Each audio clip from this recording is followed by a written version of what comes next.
Welcome back, everybody. We're on part 2 of episode 120. So it's time to talk about the hot tags of the week. What went Hot on in pro tags! Get wrestling? your hot tags! Hot tags, hot Hot tags. Hot tags! tags here, get your hot tags. We're gonna really start doing that and make it like as obnoxious as possible to sound like some dude selling popcorn at a stadium or something like that.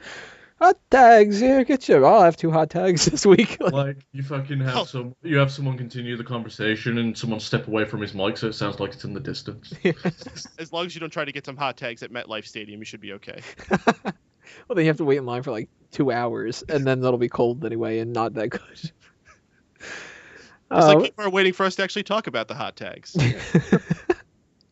We have a couple things to talk about this week. I actually, last night, before we recorded this, I thought that we weren't going to have any hot tags, and then Wago passed a couple of things on to me, so these are sponsored by Wago, essentially. The Wago verified. So if you hate them, then take it up against them. No, we have some couple funny things, a couple of interesting things to talk about like that. One of them, Cara appeared for a AAA ad or commercial as a silhouette because they still aren't sure if he can be Cara or not. Which I don't know how this works necessarily because I know copyright stuff is really confusing and there's issues with like you can trademark something but somebody else can trademark it for the exact same thing at the same time, and WWE might have trademarked Sin Cara, but only for places other than Mexico, and it's all fucking insanity. But the guy who originally was playing the Sin Cara character claims that he owns the character. WWE naturally claims that they own the character because they have Unico playing the part. I don't know where this is going to end up, but I think that it's funny that they're testing the grounds and seeing like what they can get away with. But as far as I'm concerned with the Sin Cara thing, I don't really know at this point if you should bother or if you should just kind of reinvent the character and go with something completely new. Like the Sin Cara name really was only built on the idea of that guy from who used to be Mystico coming over. Now that you don't have him anymore, can you really continue it? And I know that he's making merchandise sales, but can't you just do that with somebody else? Like, if you put a mask on somebody, aren't they just going to sell anyway? I don't know. Peyton, what do you think about this whole thing? I really don't understand why they care so much. I really think the only reason they're doing this is just to troll the guy who was the original Sin Cara because he ended up being such a failure for them after them putting so much hype into him. Other than that, there's no reason to be continuing this. Legally, I don't know where this falls. I'm not a legal expert. For the original guy, I mean, you were already so famous as a Mystico. I don't know what the deal with that is. I'm guessing he can't just go back to being Mystico either, but can't you just be generic guy as a mask and people will eventually figure out who you are? Or, like, spell Mystico differently? Yeah, whatever the hell you got to do. I don't know. Yeah, something like that. Maybe he'll do it with Sin Cara. It'll be like SYN Cara or something like that. Wago, your thoughts? As much as I don't think they should continue the character, I still wouldn't let him the old Sin Cara keep the rights to it or try and use the rights to it. End of the day, if they can make merchandise sales off it, fucking make sure you keep it. Especially after that guy who's turned out to be such a prick backstage apparently, and he's had such a bad attitude with the whole thing. So fuck him, stick it to him. Tyler Reks talked a little bit backstage politics, the stop and start pushes. He said John Cena's a bit of a prick. And he sort of gave excuses to why he didn't make it further in the company. And I didn't listen to the full interview, so I don't know if he ever acknowledged that part of it was his fault too, because he just didn't get over with the crowd, and he had a couple of different gimmicks, and he was a heel and he was a face, and nothing really happened. But that's another instance of somebody trying to say that John Cena holds people down. And we've heard a lot about that, but we tend to hear a lot about that from the same group of people. And I don't know if I really necessarily believe that. That's ridiculous. It's people who are just jealous. I missed who you said this. Tyler Reks.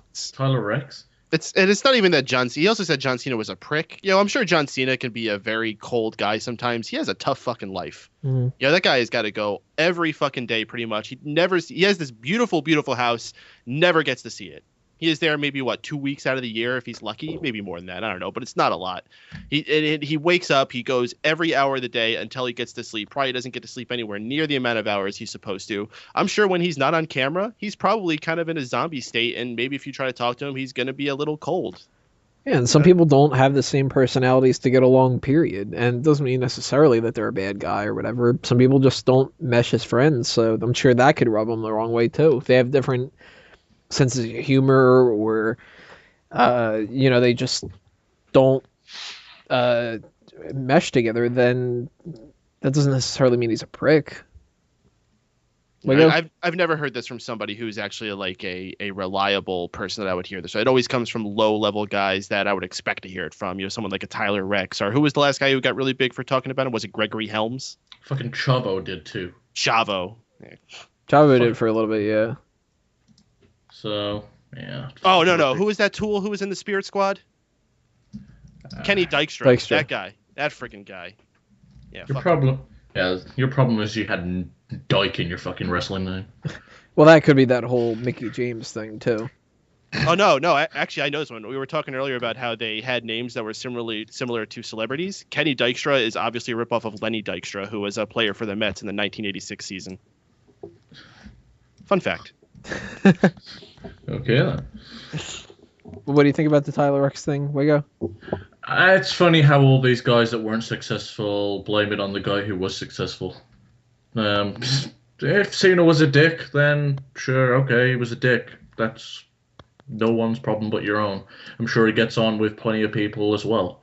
You fall into one crowd of people and you don't like another one. It's just normal.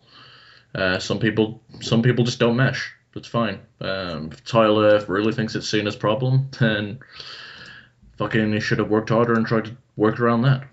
Sometimes you're in the clique, sometimes you're in the Bone Street crew. Bone Street. Batista heel turn in the works. Are they just gonna go along with it and say, fuck it, we failed, it's not gonna work, let's just make him a heel and do heel versus heel at WrestleMania? Or are they gonna do heel versus face turn Randy Orton, or somebody else going to get thrown in the mix, make it a triple threat match, and that way it'll balance out with at least one baby face in there? Peyton? I'm sorry, what was that? Batista heel turn and options around it. Batista's a heel? I thought he already was a heel. Well, he came as a baby face. I mean, they obviously tried that. No, he didn't. I said from the beginning this guy is going to be a heel. He was a heel when he left. That's what his attitude is going to gear best towards, regardless of how he may have been portrayed. I think it could have been like a Bo Dallas situation where he's a smiling babyface, but people are supposed to boo him because he is the smiling babyface, and especially because he's a big-time celebrity that's coming in with that same attitude. And it's about time they gave him a little bit more, like, to feed on what the fans are giving him, if that wasn't the case. Because if they wanted to keep playing this straight-face, babyface for him going in against Randy Orton at WrestleMania, people are not going to cheer him. But I think by now people aren't going to cheer him no matter what happens. I mean, you had the guy come in and beat up Alberto Del Rio, and that wasn't enough to get people to cheer him. On the contrary, you got people to like Del Rio more. Yeah. That's really saying a lot. Best heel ever. Waco, what do you think about a Batista heel turn? I think their intentions all along were to have him as a babyface, and they just fucking botched it. And it's nothing that Batista did wrong. It's more so that it wasn't his time. It was Daniel Bryan's time to get that main event push. It was Daniel Bryan's time to have the spotlight on him, and Batista just waltzed in and they put it on him, and the fans backlashed like they should. And now Batista's not going to get away from that response, so the best thing is to acknowledge that the fans are being dicks to him and that he should turn heel. I think there'll definitely be a triple threat match at Mania, because I don't think you can turn Randy Orton face at this point. People are disinterested with Orton as much as they're disinterested with Batista, so stick Sheamus in there. If you're not going to stick Daniel Bryan in there, stick someone. I don't know who you're going to put. I really don't want to see Sheamus in that. People aren't booing him right now. I mean, they might if he goes in the main event of Mania. I don't know who you can put in there other than Daniel Bryan and not get some type of backlash. The only person I could think of would be CM Punk, and we know that that's really, really unlikely to happen. Yeah, he's going to be the referee. But that brings up another thing. Chicago's Raw might be hijacked. Fans are tweeting and hashtagging plans in advance to make sure that something goes down. Of course, a lot of people talk a lot of game and then nothing ends up happening. They're all bark and no bite. But That's going to be pretty interesting to see if something does happen in Chicago, because that could, at the very least, just be one of those nights where there's a lot of CM Punk chants over and over and over throughout the night. And that'll be enough to throw everything off its game. So, that'll be interesting. What do you think's going to happen, Peyton?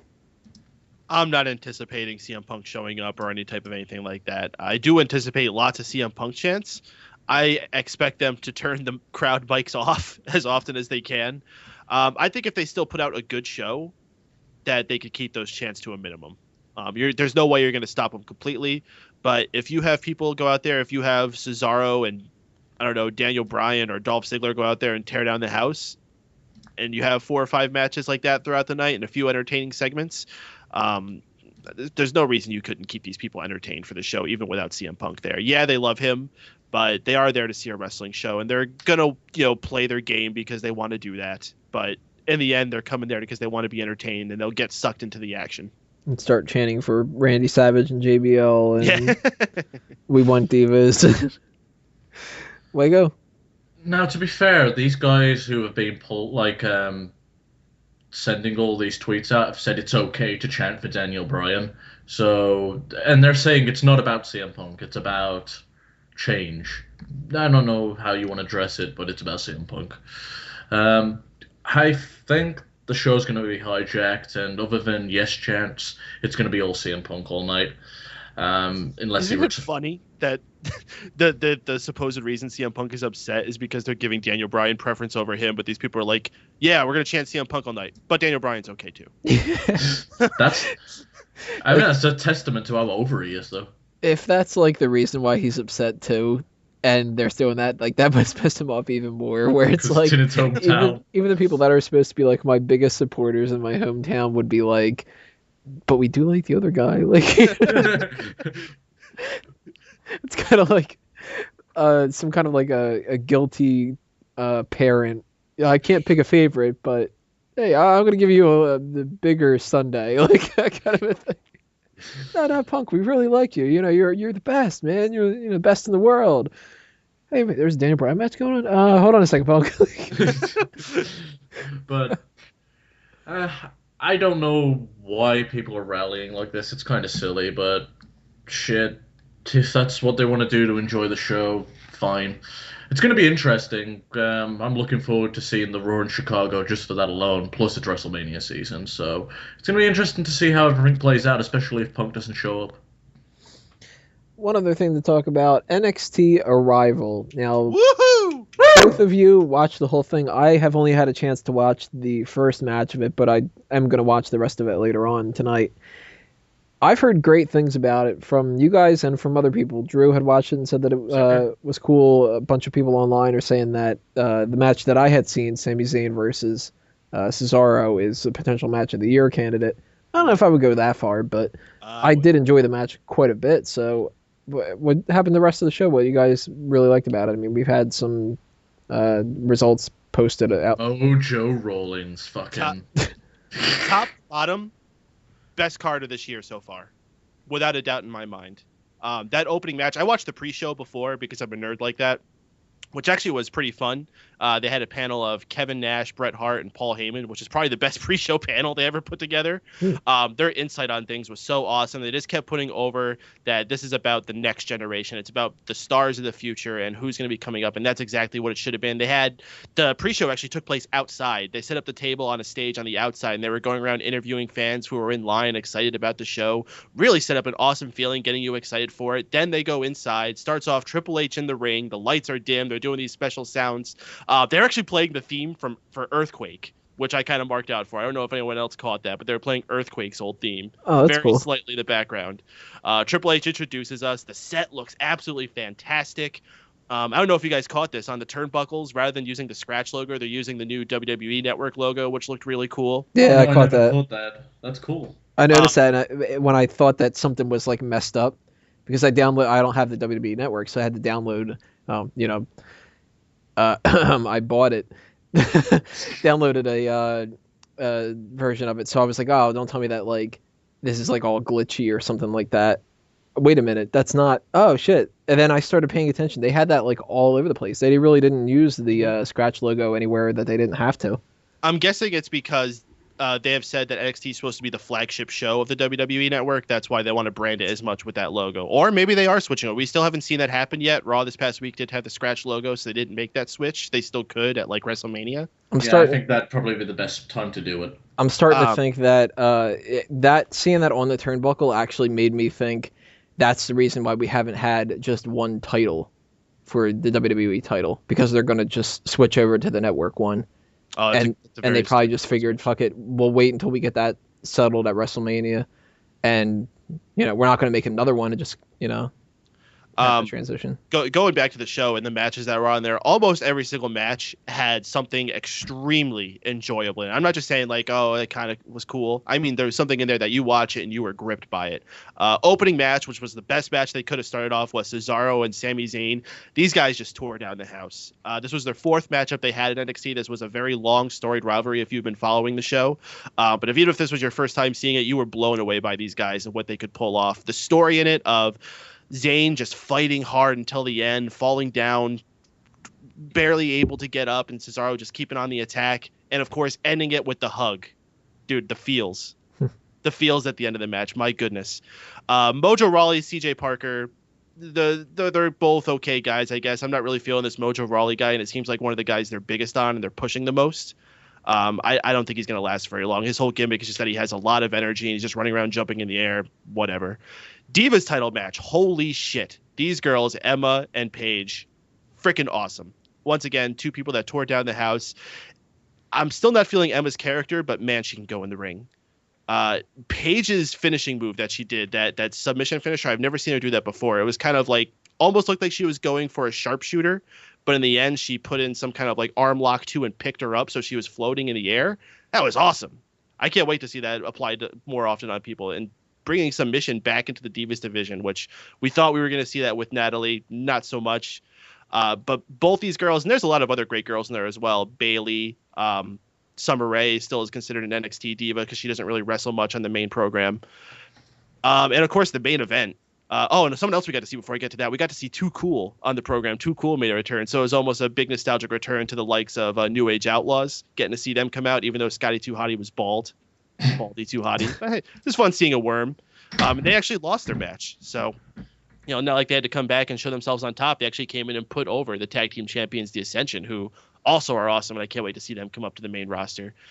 And then there was the main event. And I feel like I've been talking for a long time, guys, here. Sorry, but I really, really enjoyed this show. Adrian Neville and Bo Dallas, these guys showed why they're the guys who are meant to be the guys on top of this program, be the faces there. Even though I would argue right now Cesaro is pretty much based as the face of NXT, these guys showed tremendous potential for what they're going to be able to bring when they come to the main roster someday. Adrian Neville, they call him the man who gravity forgot, and for damn good reason. They were playing this short little video before the match of him doing his finishing move, the Red Arrow, which is this. It almost reminds me of that Starship Pain move that John Morrison used to do, only he's actually doing it from standing on the rope, and it looks like he's adding an extra corkscrew spin. It's a sight to see. And it looks a lot more impactful. I always thought John Morrison's move didn't have any oomph to it. No, and it's because he was doing that springboard rather than going from the top. This looks awesome. He did it onto Bo Dallas at the end while he was laying on a ladder, which he landed more on his legs, so I think that might have hurt both guys a lot. Match continued, though. These guys showed a lot of tenacity, a lot of toughness. In the end, Adrian Neville took that title from Bo Dallas, who's had it for over 200 days, which is a very significant reign. I believe that was the longest of any NXT champion. Great way to end the show, cementing a new face, starting a new era for that company, and a new era for WWE, I would say. I want to credit Solid Monster to this. I was listening to his show, and he talked about how in 1992, WWE launched the new generation. I think now in 2013, WWE has just launched the next generation. And that's what we could look forward to.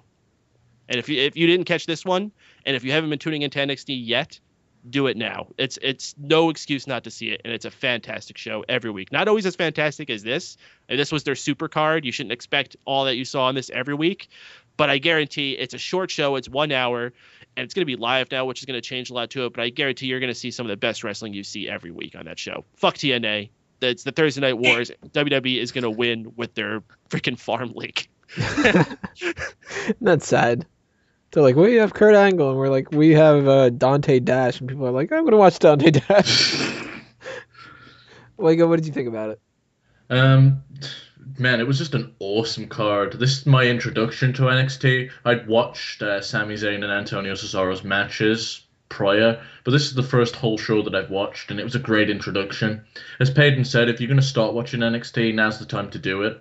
It gets you familiar with their main faces, their champions, and I thoroughly enjoyed it. Everywhere from the commentary team, I think William Regal is now my favorite commentator. Maybe it's just because I've gotten so sick and tired of the regular voices and I'm high on him for now.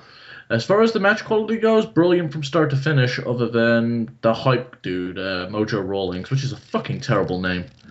Um, the opening match, Sami Zayn versus Antonio Cesaro, was really cool, and the whole story about Sami Zayn fighting back to the point that he even kicked out of a like on one for the flapjack uppercut. That was awesome.